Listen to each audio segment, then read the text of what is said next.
If you are a home buyer, I don't know if you've noticed, but the interest rates went up.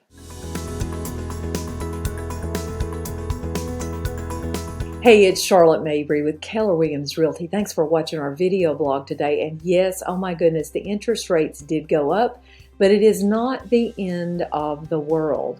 There are ways to work around a little higher interest rates. Number one, if you're a buyer, don't buy more home than you can afford. You're going to find that the house you might have bought last year, you might not going to get that much house for the same amount of money right now because of those doggone interest rates. But no worries, there are ways around that. Number one is if your income is going up. Let's say you're buying a house and you're seeing an opportunity for an increase in your income over the next couple of years. You might consider a program that's called a 2-1 buy down. What that means is you might start with a 5% interest rate your first year. It would go to 6% interest rate the second year. And then from year 3 on, it would be at a 7% interest rate. So that helps your payment ease up as your income is easing up. So that is an option if you're thinking perhaps that your income is going to increase over time. Now there's another great tool. It's asking the seller, hey, don't come off the price on the house. It might even be worth paying a little more for the house, but asking the seller to buy down your interest rate.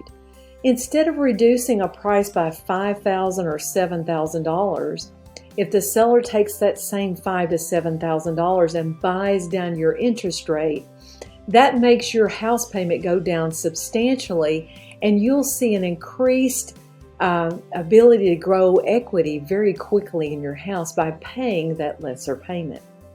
Another thing you might want to think on is just focusing on a 30-year mortgage. Get it for what rate you can right now and worry about it later. In other words, we laugh about this crazy statement. We talk about marrying the house but dating our interest rate, right? We're thinking, okay, we're going to refinance at another time.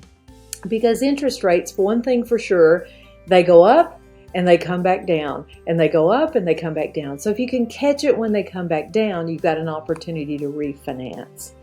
Now, here's something that we haven't talked about in, gosh, it's so 1980s, right?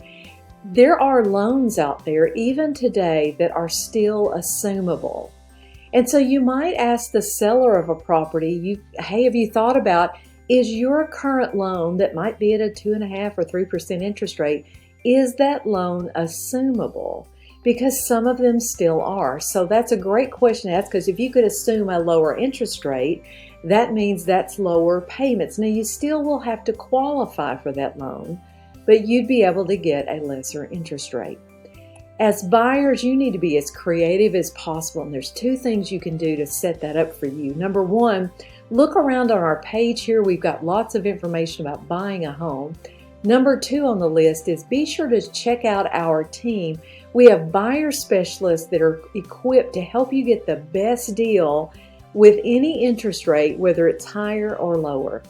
If you'll send me an email, charlotte@charlottemabryteam.com, or reach out to our team phone number, 423-593-5588. We're glad to help you. Thanks for watching our video blog today. Have a great day.